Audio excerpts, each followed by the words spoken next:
possible? Right on, let's get to work. I want to introduce you to a buddy of mine. His name is Mike Sheldrake. He comes from a little place called Long Beach, California. I don't know why I give that southern accent with it, because it's over in California, but he is a guy that started a coffee roasting business back in 1975. In fact, he was so in front of the curve, he didn't even know what he had until a Starbucks opened about 10 blocks from him, and that scared him a little bit, and suddenly things weren't so rosy. And I found out about him because Starbucks was about to open a second one 100 feet from his front door. So I had to go find out about this guy. And Mike had pride, passion, and performance. I mean, this guy roasts his own beans every day. In fact, you can go in there and pick them up and they are still warm. How cool is that? And he is an artist with coffee beans, which is great because he knows everything about it. He just didn't really want to have to sell it too much. He was one of the founding members of the Specialty Coffee Association. I mean, this guy was the bomb in specialty coffee. And I came to find him about 20 years ago, and we took on a partnership, and ultimately that became really great and got us a lot of press and all of things. But he first said to me, "My customers always say, I can't make your coffee as good when I get home. Isn't that great?" I was like, "No, that is not great. That means they're buying your product and they're bringing it home and it doesn't taste good. So if you want to be in the drink business, that's fine, but you don't get bonus points for, oh, only you are the master." So we had to put a new idea in his customer's head. We had to get him out of the idea that maybe that $20 Mr. Coffee you bought at the grocery store isn't the best vehicle for $20 or $30 coffee beans. And as he started to think about it, he realized that his coffee brewers, these $200 and $300 brewers that kept the water, hot enough and ground it all just in time, were just part of that experience. That if he didn't share that, if he didn't educate them, he would be in trouble. And so he started doing classes, Coffee 101. We started training everybody. It's not enough that you know it, it's how do we take that home so that everybody becomes a coffee aficionado. One of the biggest concerns people always read in Consumer Reports, take your coffee and put it in the freezer. That's like the worst thing you can do, because coffee loses 25% of its flavor within about the first 3 days. Common misconceptions that people just picked up and said, well, I guess that's right. And this is not a speech about coffee, just in case you're worried about it. But working with Mike, suddenly he said, well, I'm possible then. I could share this. From that, we built a business that grew like 50% over the first year and 40% over the next. And he felt great because he started treating his customers like they were family. And he wouldn't let somebody else to drink coffee that was made on a Mr. Coffee when they came to his house either. And he had to prepare that care label so that people knew exactly what that is. You all know what a care label is, yes? Garments worth more than a few bucks have a care label that tells you exactly what you're supposed to do.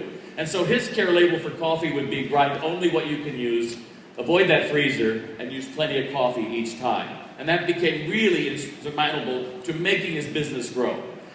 About 8 years ago, I moved from California to New York. That is my wonderful hound, Hallie Mae. The dog gets applause. I love this audience. And Hallie is a Harrier hound. She is a hunter. She's actually a pedigree, and I found her after being in the... You guys are so easy. All right. So I found her at the ASPCA. She had been there 9 months. Somebody did not want to find this dog. And as much as I love that beautiful hound, she has a habit of always looking for that woodchuck or fox or anything else out the window. In fact, one day I'm down in my office writing, and I hear this crash, and I go up, and she has actually put her foot through the French door glass and cut herself. So I go, oh, she's still alive. So I go to the doctor. It's like, dude, what am I going to do with this? And that California dude still sneaks in, even though I'm in New York. So, dude, what are we going to do with this? She's cut herself. Don't worry, I've got the answer. Just give her 2 of these pills, 1 in the morning, 1 in the afternoon. She'll be great. That separation anxiety's gone. Fabulous. Go home, give the dog the first pill. That was, there was some of the wonderful deer hanging up. There's my poor dog after the first pill, with a little bandage on her thing. I was like, I don't want a floor dog. I'd like one that kind of gets up and plays with me. And so a couple weeks later, I'm doing a speech in front of a bunch of pet food distributors. And this woman turns to me and she says, "Can I tell you a secret?" "I don't know, can you?" And she says, "Most dogs' hyperactivity is due to the diet they're fed." "What are you feeding Hallie Mae?" I said, "I don't know, something I got on sale, probably the grocery store." It's like, "Yeah, that's not good. You really want to use something organic. There's a dehydrated one. It's made up in Canada really well, and it also comes with salmon. You don't want meat in their diet because that adds to it as well. And I think you'll try that. I don't even carry it. It's so special." And so suddenly, I had this care label for my dog. How cool is that? I got to exercise her regularly to try to burn off some of her steam. I have to feed her fish, avoid meat, organic only, and being a hound, you have to wash them kind of regularly. That was her care label. And now she's a happy hound. Oh. So I started to feel like, wow, I'm possible. I could master the art of hound. How cool is this? And when I think about that, your clients want to be possible too. They don't just come for a haircut. They don't just come to spend some money. When they show up in your salon and looking shaggy, and you give them the wonderful style that I know you all can, suddenly what's revealed is their care label. The hard thing is, only you see it. We can't read that. So if we're going to be professional stylists, you've all been told, always give them a couple of cards to pass out when people say how great your hair is. That's wonderful on day 1. And what about on day 8? Is she passing your card out? Yes, Vivian did this. Here's her card. Apologies to Vivian in the audience. Have you ever wondered why you get so many walk-ins? It means the last guy screwed up. The last hairstylist was a disaster. And I have no loyalty. I'd rather go anywhere else. In fact, that's why I'm here today. They didn't finish the job. So if everything I'm reading that says take home is 7 to 10% of average, across the nation, take home in beauty salons. And if grocery stores keep adding hair care products at an increasing rate, then I have to wonder, how satisfied can your clients be with your style? It's not about that one day. It's the life of your client that we're talking about here.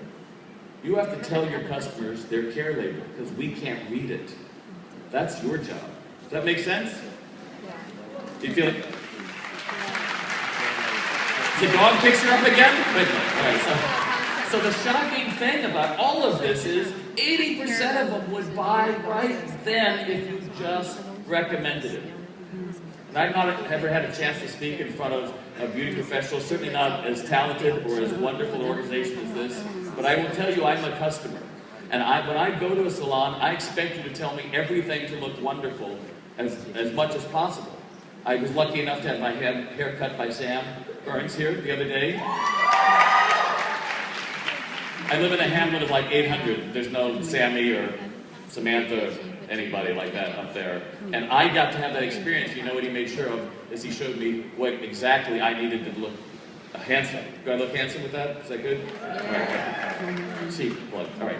So the experience in your salon is like an amusement park. It's beautiful. It's interesting. It's got motion. People are willing to drive past several other competitors just to have that experience to be with you. And we get in trouble, I think, thinking that it's all magic, that the retail take-home is over here, because your products are just the souvenirs. You know, Walt Disney did not create a mouse hat company. He created Walt Disney World. And then he added the mouse ears as a take-home with a souvenir. And I think we get in trouble thinking it's all about the souvenir that's over there in that department. And I get it, some of you are like, I don't make that much on a take-home, so whatever, like not interested. Well, you don't make that much on a wash either, but you do that, right? You don't make that much on just answering a call, do you? And so how do we end up making it part of that experience instead of saying that's there? Because ultimately your customers want to look great for several weeks, not just that one day. Your care label explanation allows your customers to be smart. Suddenly they can do what you can do. You've taught them. And your business card referrals become meaningful, and from that, clients always look just the way you wanted them to. instead of settling for something they never wanted. And ultimately that makes them more loyal to you. And so when you finish up with a treatment and you always ask for that return visit, they say, well, of course, I wouldn't go anywhere else. Instead of, is there anybody else that does walk-ins down the way? Because if nothing else, we are loyal to you. And we have to change that dialogue that it's not about selling something here. It's about clients being able to take home your exceptional experience. Just like Mike, just like the Hound with me, we have to find that way to educate people so that they feel smarter. And then we can treat our customers just like their family. So it truly is an extraordinary experience in your salon, not just average. Now, I have a secret, so if you're watching at home, you don't want to be watching this. It's just for you. Well, you can watch at home. I have a retail doc secret of what you can do, because once you mention that take home, once you have actually got that person seeing how easy it is for them to duplicate that look, to have that look and feel like $1 million when they walk on to their stage, which might be their home or work or, school, wherever it's going to be, you have a secret weapon. And you know what that is? Their smartphone. You explain every client's care label using their smartphone. And if this doesn't blow your mind, and the fact that you are here today with such a simple idea, and I doubt many people have used it before, then you must not be alive. Because think of the possibilities now when you explain everything and they have it right in their phone. So here's the secret. You use 3 things to tell them. Make it quick, make it personable, be teaching and showing why you do it. And millennials are going to love this. Am I right, millennials? Show me some love, millennials. Come on. Wow, okay. And it only takes one in your salon to start this. Because once somebody does it, everybody else is going to be saying, like, what are they doing up there? And in case you're all sitting there like, I don't know, that sounds hard. I might have to, I don't know, use my cell phone. It's really easy. And I want to show you how easy it is with one of the superstars who actually cut my hair.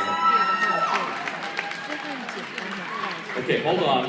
Let me play it. So I want you to see exactly how easy this is. Sam had absolutely no warning that we were going to do this. I said, quick, can you just do this for me? And then take 1 minute and listen to how well this guy does. And you can do it just as easy. And we're here in Las Vegas. And Bob, I want to show you the 3 things that you need to use to maintain your hair at home. So the first one is we're going to use an extra body shampoo. It's going to pump up the volume, and preparation is the key to make sure that you have maximum lift and volume in your hair, even from a guy's standpoint. Okay? Then when you're blow drying your hair, you're going to take a brush like this. This is called the 413, and it has 5 different rows of bristles on it.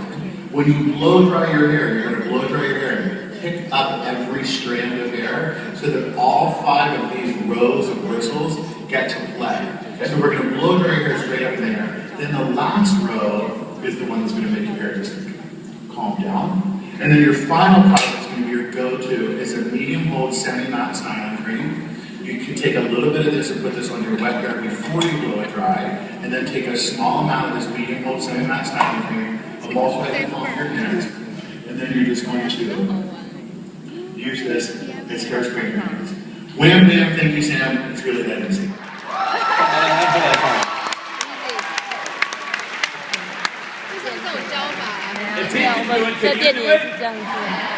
All right. So here's what I want you to do. I want you to turn to your neighbor and say, I can do that. Go. I didn't quite believe that. One more time. I can do that. Fabulous. Now, you've all been wondering about this cake I have on stage. Is anybody curious about this cake?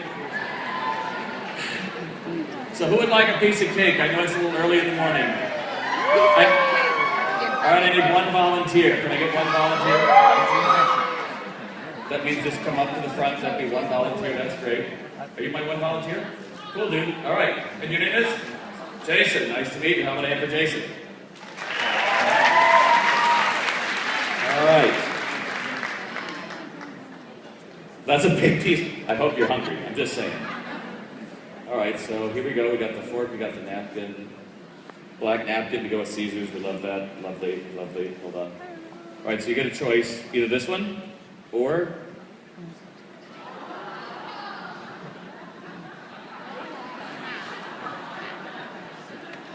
whichever one you want. You sure? Why is that? Same cake though, dude, right? All right, there you go, that's yours. How about a hand for our volunteer? There you go, sir. And my point to you is very simple. Presentation is everything. This is not extraordinary. This is what most of your competitors do every day. It's just a haircut. That's the take home, that's over there. Not my responsibility, I don't care. And yet it's the same cake. And either we give it the care and the exceptional experience that customers came in for, and we put our arms around them and say, hey, it's easy, I got just the care label for you. Or we end up serving them this, and then we become bitter, and well, that's not it at all. And I don't want that for you. Do you want that for you? I don't think so. So presentation is everything. You can talk amongst yourselves for a minute. We'll just take care of that for a second. Presentation is indeed everything. Now you're probably wondering, whatever happened to Mike? Were you wondering that? Just cover that hand up because it is online now. All right. Well, let me tell you, a couple months ago, I heard from Mike, that's been like 20 years ago, and I haven't heard from Mike for a while, and May 29th, I get this text from Mike. Closing May 29th, thank you. I'm like, dude, don't send that to me in a text. So I call him up, what the heck do you mean you're closing? You know, retail doc worked with you, dude, what happened?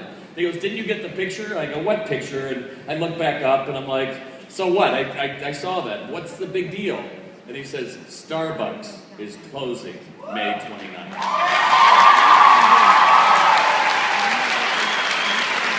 Absolutely. And that picture was taken the next day in front of that closed store almost 20 years later. And Mike is doing just fine, thank you very much. And it all started because at some point, he said, I'm possible. You're possible. Thank you very much.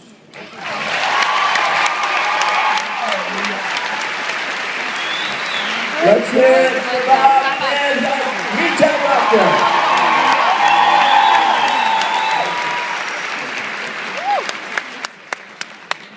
So I don't think any of us would be here or anywhere in life if it weren't for our mentors. You all agree with that? Yeah, I don't know any successful person, however you define success, I don't know any successful person who has made that completely on their own. You can watch any awards show, and when they ask people to come to the stage to accept their award, what's their speech? Is their speech, I am winning this award tonight because I am frickin' brilliant? Is that their speech? No, what's their speech? I'm here because of this person, this person, this person. We all have wonderful mentors in life, and I want you to know that sometimes that mentor for you is the person side by side with you. It's that person who's on that journey right along with you. Maybe it's somebody who hasn't achieved that level of success that you're going for, but they're side by side along with you. And that's exactly how my relationship has been with Robert Cromines. He pushes me, I push him, he pushes me, I push him. And it's been that way for the last 20 plus years. Please welcome back to the stage, Robert Cromines.